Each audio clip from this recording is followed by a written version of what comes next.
Hello there. Je sais qu'à la base, j'avais dit que je ferais une critique de la partie 4 de la Casa de Papel, mais franchement, j'avais la flemme. Parce que c'est une saison qui ne m'a pas du tout parlé, et je trouve même que c'est vraiment la saison de trop. À un moment donné, il va vraiment falloir que cette série sache dire stop, parce que ça commence sérieusement à s'essouffler. Bonjour tout le monde, j'espère que vous allez bien. Ça y est, nous pouvons tous voir la première saison de The Mandalorian en toute légalité sur Disney+. Et de plus, pas besoin de se géolocaliser au Canada ou aux États-Unis pour avoir un compte, car Disney+ vient officiellement de sortir en France hier, le 7 avril 2020. D'ailleurs, à la base, ça devait sortir au mois de mars et je ne comprends pas vraiment le report du lancement de la plateforme. À ce que j'ai vu, ça serait dû au fait que l'affluence sur les bandes passantes était beaucoup trop importante. Mais bon, je comprends, hein, c'est vrai qu'on aurait regardé Disney+ et Netflix les deux en même temps, hein, c'est évident. Je vous ai donc demandé sur les réseaux sociaux si vous préfériez une critique de The Mandalorian épisode par épisode ou directement l'intégralité de la saison. Et à l'unanimité, vous m'avez dit que vous préfériez l'intégralité de la saison directement. Alors, mesdames, mesdemoiselles, messieurs, sans absolument aucun spoiler, je vais vous présenter mon bilan, mon compte rendu sur la première saison de The Mandalorian. Don't you agree?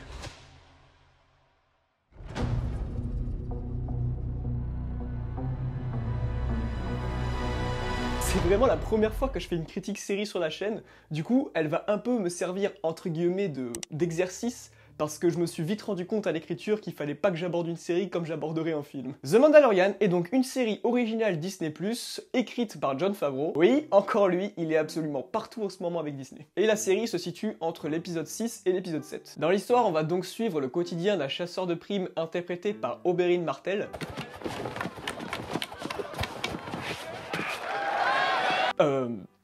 Pedro Pascal. Et je ne peux pas en dire plus pour éviter de spoiler. Mais si vous ne connaissez pas ce petit détail qui manque, c'est-à-dire le compagnon de route du Mandalorien, vous êtes vraiment des ninjas. Je ne sais pas comment vous avez fait pour esquiver tous les spoils. Ce qu'il faut savoir, c'est que la série est découpée en chapitres et elle comporte 8 épisodes de 30 minutes environ. D'ailleurs, la durée des épisodes, ça fait partie de mes petites déceptions au niveau de la série. Je trouve ça vraiment dommage de ce côté-là parce que les épisodes, dans la majeure partie, ils font que 30 minutes.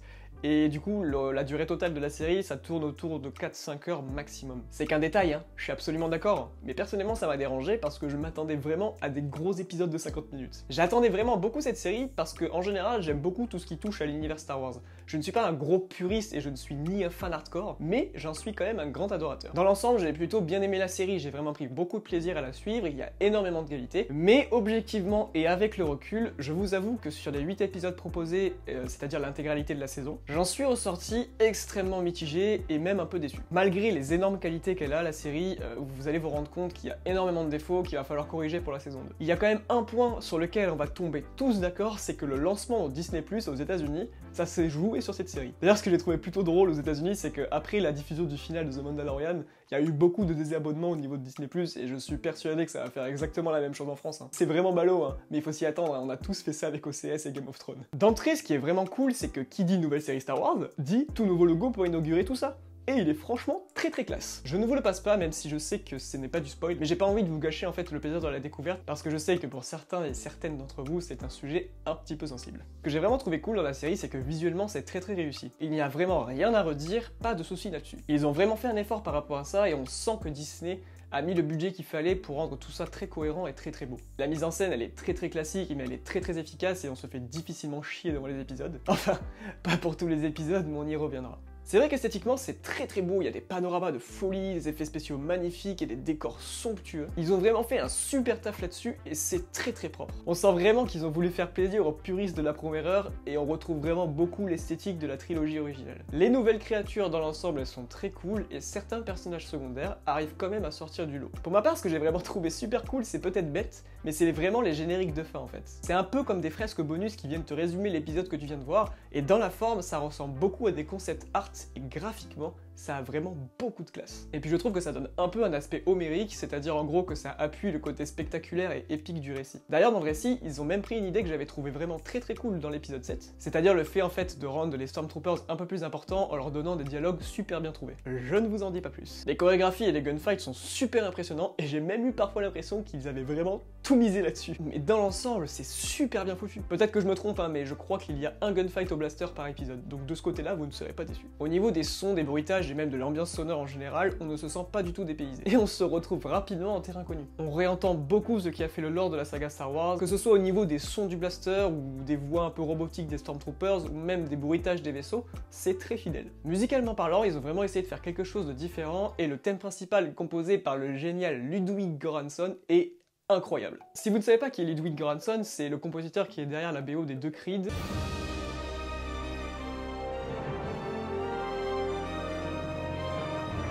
De Venom.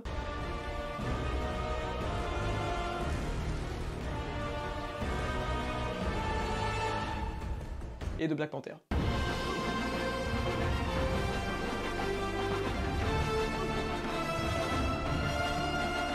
Les musiques de la série, je pense vraiment qu'elles ne vont pas plaire à tout le monde parce qu'elles sont vraiment originales et peut-être inattendues pour quelque chose qui touche à l'univers Star Wars. Mais moi, j'ai complètement adhéré au thème principal et même à toutes les musiques en général. Et je me dois de vous passer un extrait du thème principal, c'est obligatoire.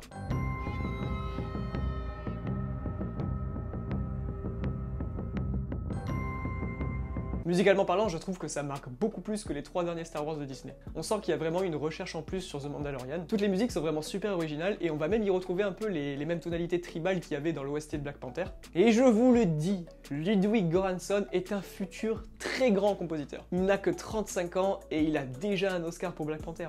Working with you has been an incredible honor. Et ce mec a percé tellement vite. Quand on sait que ses premières bandes originales, ça se résumait à Death Wish avec Bruce Willis ou encore à Agent presque secret avec Dwayne Johnson et Kevin Hart, et que maintenant il est passé sur des grosses productions comme Black Panther, et qu'après on va le retrouver derrière la musique du prochain Christopher Nolan, avec ça je suis vraiment admiratif de son parcours. Et ça, en même pas 10 ans d'existence dans le monde de la musique de film. C'est hyper fort. Bon, après avoir énoncé la majeure partie des points positifs de la première saison de The Mandalorian, je vais maintenant vous expliquer pourquoi mon avis reste extrêmement mitigé. Tout simplement parce que ce n'est pas du tout sur ces points que j'attendais la série. J'attendais d'elle qu'elle me captive et qu'elle me fascine par son histoire et surtout qu'elle réussisse tous ses personnages secondaires pour qu'elle puisse sortir du lot au niveau de la concurrence. Et de mon point de vue, c'est là que la série rate le coche. C'est malheureusement très moyen de ce côté-là et pour moi, ce n'est pas du tout à la hauteur des attentes. C'est trop simple, trop basique. Simple, basique, ok. Waouh! Je ne m'attendais pas du tout à citer du Oressa dans une critique de Star Wars.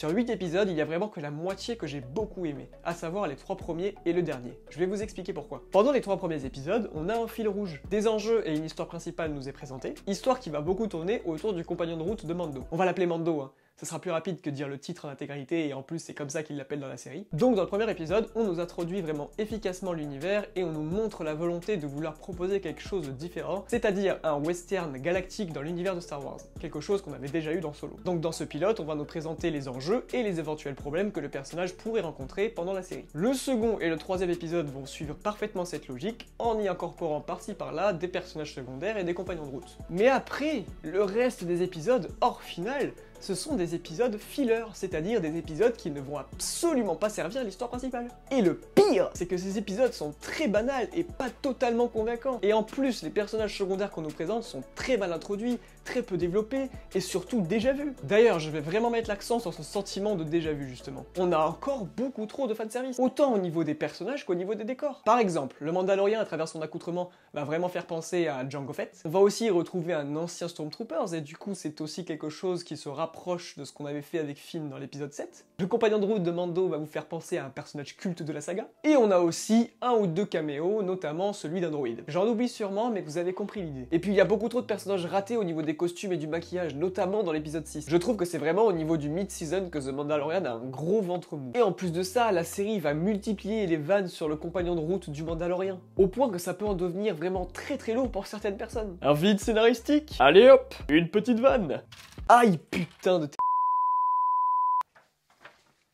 Je suis dur, c'est vrai, pardon, mais des fois ça va vraiment toucher juste. Et en plus de ça, le compagnon de route du Mandalorien, il est hyper intriguant. Mais je trouve que parfois ils abusent vraiment trop du côté mignon de celui-ci. Voilà, donc c'est ce genre de choses qui m'ont vraiment frustré, et ce n'est que mon avis, mais je trouve vraiment ça dommage de ce côté-là. Je trouve vraiment que tous les épisodes n'ont pas bénéficié du même soin, et ça se ressent. Et je pense surtout à l'épisode 5 et l'épisode 6, qui sont sans doute mes deux plus grosses déceptions de la saison. Mais après, il faut dire que tout le monde critiquait le fanservice beaucoup trop présent dans les derniers Star Wars, mais là, on a un épisode entier dédié à ça. Et je parle de l'épisode 5. Et ça à travers les lieux, les décors, les accessoires et les montures mécaniques ou animales que les personnages vont utiliser. Voilà, donc en général la série ne va pas prendre beaucoup de risques et je crois que ce qui me saoule le plus, c'est que j'ai le sentiment que Disney en a marre de se faire jeter des pierres dessus quand ils essayent de proposer quelque chose d'original et que du coup, j'ai l'impression qu'ils essayent de brosser dans le sens du poil les gros puristes en remettant sur la table des choses qui leur plaisent vraiment, des choses qu'on avait déjà vues avant et qui ne sont pas originales. Après, c'est vrai que peut-être que je me trompe par rapport à ça. C'est vraiment ces points-là qui m'ont déçu dans la première saison de The Mandalorian et ça n'en fait en aucun cas une mauvaise série.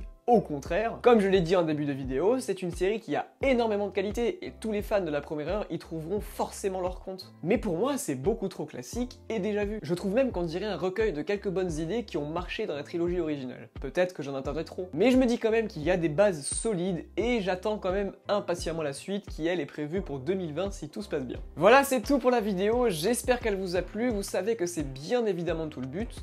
Je ne le répéterai jamais assez, mais aimez et partagez si le contenu vous a plu, ça peut vraiment aider la chaîne à grandir encore. Et les nouveaux, je vous invite à vous abonner en activant la petite cloche des notifications. On se retrouve très vite pour une nouvelle vidéo, profitez bien de Disney+ pendant ce confinement, et surtout, portez-vous bien.